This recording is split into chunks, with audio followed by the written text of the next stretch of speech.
So 100 there different is donors mountain weather involved to honor now, somebody with their and donation, It's so important we to can have an extra honor layer 100 and different definitely a people rain jacket who have because battled it's been cancer. known to rain and For hail. we want on to honor the them past, with a which mile we in the saw race. both So of 100 this people year. honored. So to I left represent that the aid 100 station. miles I of the think race. I was pretty much So that's our right goal with on the Project 100. 25-hour cutoff And mark, I hope leaving you this will aid take some station. time to head over And there obviously and knowing check I was out our probably going to fundraising slow down page. a little bit And I in this appreciate section. it if you And donate. probably We can't do this without you. not going to be and on 25-hour we pace just when I want came back to to Twin Lakes, which was make a okay. That difference was and Yeah. shed that was some not light the- on Not the those plan. who have not battled the cancer. 100% Whether they won or plan. lost, we want to So, honor their fight. we so left Twin Lakes. please help I us was do feeling that. very good at Twin Lakes. And that's pretty much going to the wrap up body the felt episode. good, and I was I just want to definitely thank ready you all what for was about to sticking come. with us So and giving this episode we a listen. ran through the Like I tunnel said of earlier, people and please be out, sure to leave us a rating and and we review, as it got really helps us out and gets our name out there. Point I'm Hunter 7.8 Foltz, out and from we the will 8 see and crossed you a in river. the next That's the only river episode. crossing at Leadville. So your feet get soaked right before you do the hardest climb of the race. And thankfully, the sun came out right after I crossed the stream. So the feet did dry very quickly, which was a bonus. So we got to mile 40 and we started climbing Hope Pass, the front side. And to be completely honest, it was not as bad as I expected it to be. It was a climb, but it wasn't so hard and demoralizing like I thought it might be. Other than the fact that I was 41 miles into the race and David Roche was passing me on the way back down. But that was really cool to see him, and he was spreading love to everyone as he always does in these races. And so we were climbing up Hope Pass. We hit some hail and rain at about 1 mile out from the summit, and I was actually with a fellow runner, and we were able to help each other get our rain jackets out of our packs and put on, which was kind of nice. Yeah, that is really sweet. I think everybody out there, like you were just saying, David was spreading so much love to everybody. I think every single person out there wants each other to succeed. That is one thing that's different about trail running than anything else is everybody's rooting for everyone. And it's really cool to see all that. Definitely feel the love. So we got to about a mile out from the Hope Pass aid station, and then the rain stopped, so we put the jackets away, and the sun came out again. So we got up to the top of Hope Pass, and we hit the aid station, which was at mile 56.7. That's, yeah. Did you talk about the midpoint? Winfield? Yeah. Well, 43.1 is Hope Pass outward. Okay. And we got to that, and then it's about another 0.7, 0.8 to the summit after that. So we refilled on fluids at the aid and then finished the climb up to the summit. And the summit was absolutely beautiful up there. I can't wait to show you all the footage I got from the top of Hope Pass because it is absolutely breathtaking. Yeah. One thing that I think is really funny, kind of special about this race is the fact that the terrain on the top of Hope Pass and Winfield area is that they utilize wildlife, critters, to lug all of the supplies up there for this race. So this race, they ended up using donkeys to haul all of the equipment and supplies for all of the runners up this mountain. In previous years, they had used, I believe, llamas or alpacas, one of the two. They used llamas. Llamas. They retired them this year. So I think that's pretty cute. I think that would definitely, if I were to run this race, that would definitely give me a pep in my step. That long into the race. It was cool seeing the burros at the top of Hope Pass, that's for sure. And all the volunteers up there that, are up on the top of this mountain for this race all day, which is just crazy in itself. And they had tents up there and everything. So I'm sure they might have even stayed up there overnight. I'm not sure. But they were just super grateful for the volunteers there. And really the volunteers everywhere were super great in this race. And they definitely would go out of their way to do anything they could for the runners. Absolutely. So we hit the summit and headed down to Winfield. This was a lot steeper than I imagined. And I couldn't really do as much running down the mountain as I would have liked. So it was a little bit slower going just because it was so steep. And we eventually came into Winfield. I came in a little before 12 hours to the midway point. And I believe I left that aid station at 12:02 elapsed in the race, which I was really happy with. I didn't really know what to expect on Hope. Hope Pass, but coming in and leaving by 12:02, I was very, very tickled with. We did have a drop bag at Winfield, so I was able to refill my carb mixes. I had all the gels I needed to get me back to Twin Lakes, and I was ready to do the hardest climb of the race on this south side of Hope Pass. Nothing could have prepared me for this. I've heard about how much steeper the backside is, but there was nothing that I heard that could put it into context until I did it. And when I say that my heels weren't on the ground for 2.4 miles, I mean it. We were literally doing like 32-minute miles up the backside of Hope Pass. What was the terrain like there? It was super rocky, super steep. I mean, pretty much from the summit of Hope, on both sides, the climbs is pretty much loose rock, especially the closer you get to the summit and you get above the tree line. It's just loose rock. We ran through boulder fields on the backside. I mean, it was a brutal climb, and unless you have been there and experienced it, you will have absolutely no idea what I'm talking about. Okay. I'm interested to see the videos of that. So when we finally summited Hope Pass for the second time, it was a huge relief knowing that the hardest part was over, and we were definitely going to make the Twin Lakes cutoff inward. So that was a super good feeling, and it was nice to be able to go downhill for the next 4 miles. Yeah.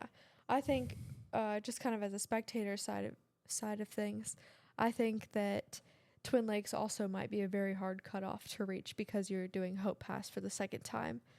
At Twin Lakes 2, when we saw you again, this was getting later in the evening. At this stop, you ended up picking up your headlight again. You still had your trekking poles. I believe you took your raincoat. I don't remember. I had extra gear in my dry bag. I had a dry bag with all my extra layers in it in my pack, and I believe I took at least in one other layer. Yes, and I think you did. the rain jacket, as well as gloves. And a hat. No, I didn't pick up my hat until outward, I believe. Anyways, Okay. I had gloves. I had all the things. We got into Twin Lakes off of Hope Pass just before dark, which was a relief. I had a headlamp stashed in my drop bag at Winfield. I picked it up just in case there was a chance I didn't get back to Twin before dark, but we made it before dark. And then as we were leaving Twin Lakes, I think we did about a 10-minute stop, just getting off the feet after some long climbs. And this is where I changed my shoes out. Yep. So we crossed that river again, about a mile out from Twin Lakes 2, and I didn't want to run anymore with wet feet. So we actually did a full change. We took the socks off and we retaped the feet. We actually didn't have any tape there, and there was a slight panic because when I pulled my socks off, the tape came off, which I wasn't expecting. So make sure you prepare for everything. And thankfully, put extra tape in your pack. Yeah, that can help too. But thankfully, we were able to find KT tape there, and I was able to retape, put fresh socks on, put my fresh shoes on, which were a half a size bigger. Another tip in ultras is to have a pair of shoes that's slightly bigger because your feet will swell. Yes. So something we learned in our first one. So I was able to change into these bigger shoes. They fit was great, and this is where we picked up my pacer Armand. So I was no longer running alone, and he was going to take me home for the final 38 miles. Yeah. I think in this race, too, you can have more than one pacer. You can have two, I believe, is the max. Some people... You might be able to have more than that. I'm not entirely sure. Have one at Twin, Outward, and May Queen. I think you can have 3. Anyway, Armand was goated and decided to run the whole 38 miles with you, which was incredible. Such a special moment for the two of you to be able to experience that nearly half of that race together. Some people, again, have multiple pacers, and they can switch out at those other aid stations where crew is accessible. So why don't you talk about from Twin Lakes to half pipe next. This was a very interesting section because, as I mentioned earlier, coming into Twin Lakes, it was about a 3-mile steady decline, which was very nice. But this meant that we had 3 miles of climbing ahead of us coming out of Twin Lakes. And it was a very brutal section because, you know, Armand's amped up to run, and I've just double summited Hope Pass. So, and I'm 62 miles into this race, and any type of uphill terrain, I'm basically just power hiking at this point. Absolutely. So he's amped up and ready to go. I'm feeling this pain from the past 62 miles, and it's kind of a weird transition. Yeah, it's for kind of a both weird you. transition for us. It's like a So mismatch. we had to basically hike for 3 miles to start our section. I think we gained over 1,300 feet in those first 3 miles. So we were definitely moving a little bit slow, but once we got up, we did pick up the pace a little bit. We strided out on some of the flats and downhills, which is what kind of our plan was going in, is just to run based off the terrain. However, this is when I got to about mile 65 and my breathing started to become pretty labored. So I could hear myself wheezing as I was breathing out, and I just wasn't able to catch my breath quite as quickly, obviously due to the thinner air and high altitude. Yeah, one thing too I don't think we mentioned earlier was just how dusty Outward Bound is too. I know we mentioned I don't remember where I was going with that, but we had mentioned the air quality differences, but the amount of dust and debris that is spread at Outward Bound is insane. It's crazy. I would 100% recommend, honestly, it should be required that everybody has to be wearing a buff at this location because it is so dusty. It's also very dusty around Turquoise Lake starting the race because it turns into like a fine dirt trail. And when you have 700 runners going around Turquoise Lake and on the same trail, there's dust just flying everywhere in the air. And there was like no rain for weeks before. Yeah, they had wildfires in the area too, so that was affecting air quality as well. And it didn't help. I got sick 2 weeks before the race, so I was also carrying the lingerings of a cough. Yeah. So yeah, once I got to mile 65, breathing was kind of labored, and that made things a lot more difficult and just a different type of challenge than I've ever experienced before. Yeah, so that brings us back to Outward 2. At Outward 2, this was kind of the middle of the night for us at this point.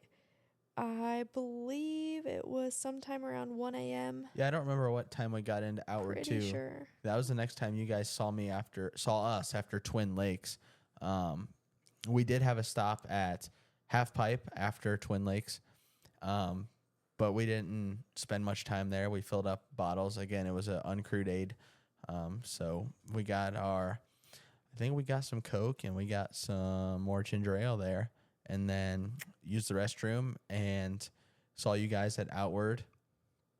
Outward Bound was probably the lowest point of the race for me. Absolutely. This was mile 76.2, and we have one more major climb in this race on Power Line, and it's about 1.5 miles to 2 miles outside of Outward Bound 2. And it was getting very cold. It was obviously in the middle of the night. I came into this aid station with no layers on, so I was literally shivering. You were so cold. I had goosebumps all over my legs, and I remember just sitting down in the chair and somebody throwing a blanket over my shoulders, and I was just in this deep stare for like 2 or 3 minutes. Yeah. This aid station was, I think, the first one that you had utilized some of the aid station hot food, which definitely was useful and beneficial to getting you to feel warmed up again. At this point of the race, I believe the feels like temperature was around 36, 38 degrees. That's what I thought. That's what it felt like. It was so cold. But yeah, we had some broth, just some plain broth, and then we also had some ramen at that aid stop. I know also at this aid they had some mashed potatoes too. Yep. If runners were interested. They had all kinds of hot food. I'm sure they had coffee too and all that kind of stuff. Probably. So We definitely utilized the broth and the noodles. They were a very nice addition into our nutrition plan this late in a race because it just provides you that warm and B, that sodium. And that's what we were lacking this late in the race. Even pretty much anything you do, you're still going to be low on sodium and carbohydrates. So definitely very good foods to get in here. This is where we layered up. I put on 2 more layers, put my hat on, put my pants on, and just trying to get warm as quick as I could. We stayed in this aid a little bit longer than normal, Yes. maybe slightly over 10 minutes. I think it was. We hit a nice reset, though, and just prepare ourselves for this power line climb at mile 80, which was very daunting. We had a little bit of road section to get to the power line climb, so we left on the road and got to the base of power line and started our trek up, and it was a grueling climb. What was very cool, though, is seeing the shooting stars all over the course during this time. So I was climbing up power line and happened to see some shooting stars come across the trail, which was very cool. I also saw some, and so did Tori. It was really cool. We both we were walking up to May Queen, the last aid before the finish for crew members to access, and we were both walking up, both kind of. It's like 3 a.m., probably 4 a.m., and we can just kind of glance at each other like, was that a shooting star? Yeah, it was. At this point, crew members are extremely tired and fatigued. Our crew ended up, we all just kind of toughed it out all night long. One thing that could be beneficial if you are someone who gets tired pretty easily would be taking shifts.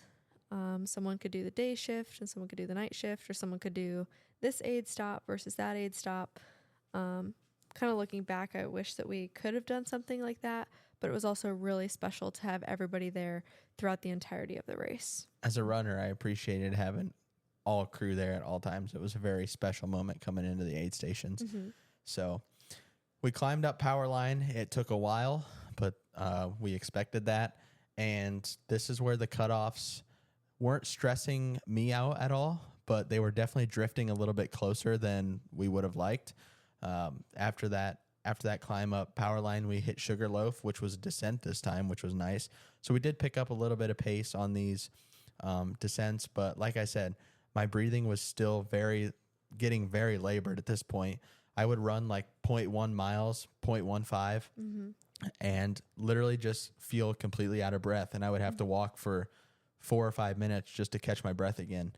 And my legs felt good. Like they were a little sore, obviously, but I felt like they had more to give as far as running goes. But my breathing just didn't allow me to do that this late in the race. Yeah.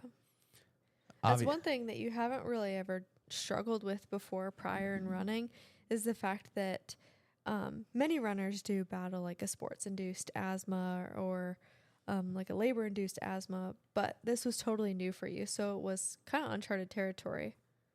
Yeah, obviously, being at altitude for a longer duration before the race could have helped this, but with the schedules that we have, we did the best we could in that area. Yeah. So we got into May Queen. I think we were still about an hour and a half ahead of the cutoffs, roughly.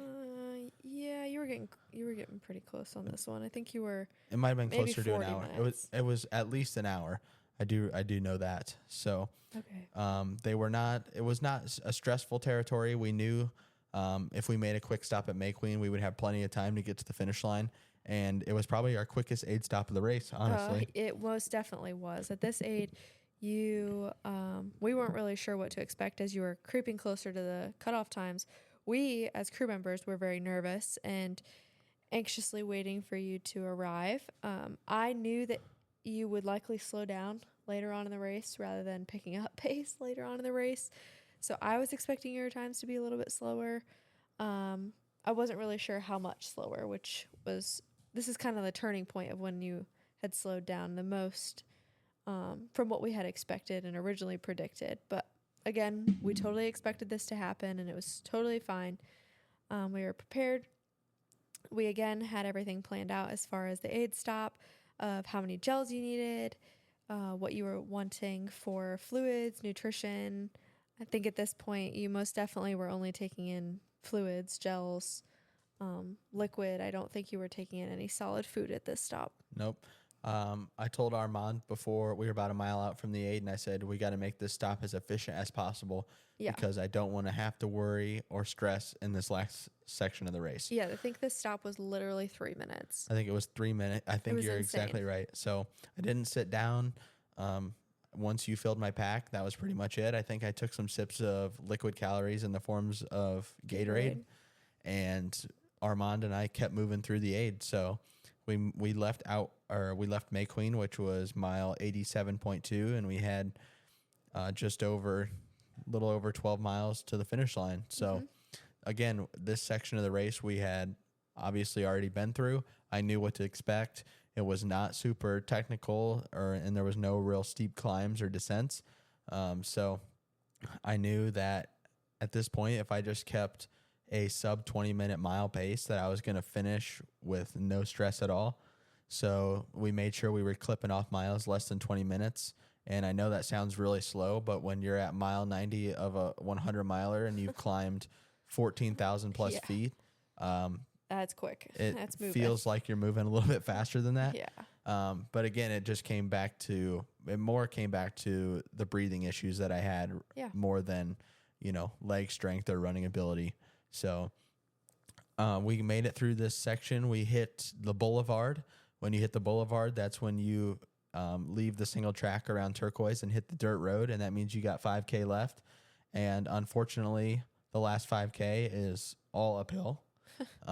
It's not like it's a steep climb, but it's a gradual uphill that will definitely you'll feel it, especially that late in the race. So we made the climb up the boulevard and hit the pavement, and that signifies about 1 mile left in the race. And then a unique thing about Leadville is there's they call it the 6th Street Hill, and you get to come up over this hill and you can see the finish line, and you can see just all the people in Leadville cheering all the runners on, and you actually still have quite a ways to go once you crest the hill. Yeah, it doesn't look like it in you got videos. At least a half a mile, but you got probably over a half a mile when you crest that hill. But it's probably it's definitely the best half mile of the race, because we were over 29 hours, so we were in golden hour, and we were able to just soak up the finish. We crossed the line at 29:34, I believe. And it was the most unbelievable finish line that I've ever experienced. The crowd support, just the whole journey, culminating into this one moment, was something I'll never forget. And I feel like Leadville is always going to be a part of me, and I think the crew can say the same. Absolutely. I think this was such a special race, and I'm incredibly proud to know that you physically and mentally crushed this race. Yeah, I mean, it was a very cool moment for me. Like I said, it was a dream race of mine ever since I started running. I knew it was something I wanted to go and do. And it doesn't matter how much training you do in these ultras, like, you're always going to have that little bit of doubt. It's always there. You're getting into unknown territory, especially this being my first mountain race at altitude, not knowing what to expect. So to get the finish was very, very special. And I definitely plan on going back to get the big buckle at some point in the future. So can't wait to go back to Leadville. Unbelievable experience in race day. I've had a lot of people ask me throughout these last few days after the race, why do you do 100 miles? Like, that just seems crazy. But I think it ultimately comes down to the fact that you can't grow when you're comfortable, and putting in yourself in these positions in races is going to guarantee that you're not comfortable. Yeah. And this is how you grow yourself physically and mentally. And working through these hard things like these 100-mile races just gives you that ability to apply that in life when things get really hard that are out of your control. It just makes you better equipped to deal with those things, and know that you can make it through any difficult situation that you might face. Absolutely. Kind of on that note, on a funny side note, I saw a video the other day that suggested employers should only hire endurance athletes, and that's simply based on the fact that they are so dedicated and maybe a little dumb at times, but so dedicated to do whatever it takes to get that done. Yep, I totally agree. It definitely takes a special person to even sign up for these races. So if you've signed up for an ultra, then that means you believe in yourself to complete Absolutely. hard things, and that in itself is an achievement, in my opinion. Absolutely. Whether you finish or not. I agree 100%. I think that just even putting in the thought of applying yourself to something much larger than yourself is something to be extremely proud of, whether that's crossing the finish line across that, what was it, a red walkway? Red carpet. A red carpet across the finish line, or a DNF at mile 50 or mile 30, 20, whatever it was. I think just putting yourself out there and being vulnerable is a huge step in accomplishing great things. Takes a lot of courage to put yourself out there like that. So we just want to thank you guys for listening to this episode. We have so much more in store. We're going to do another episode all about gear and fueling on this race. So that'll be coming in the coming week. And yeah, we're just excited. We're still riding a high from Leadville, and it's kind of lit a fire in me that I haven't had before. And I just want to get back to work and move on to the next thing. And we definitely have some goals and things lined up in these next coming months. We won't share those yet because some of them are still in the works, but we definitely have some more racing to do this year. We're not done yet. And Lily's got some racing to do also. I do. I've got a half marathon coming up that should be a lot of fun. It is the same half marathon I did last year. I am hopeful to finish, hopeful to do better than last time.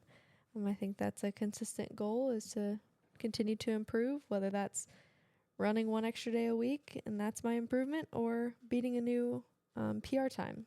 Absolutely. So we're getting excited for that. She'll be racing that in October, and I'll be racing The full. Yes. that same day. So not sure if we're going to do a time goal or not. We'll cross that bridge in a few weeks. But yeah, we're just excited to have you guys along, and excited that you took the time to listen to today's episode. And we look forward to seeing you in the next one. So thanks a lot. And we just want to encourage you to go out there and chase your own goals in whatever endeavor that might be.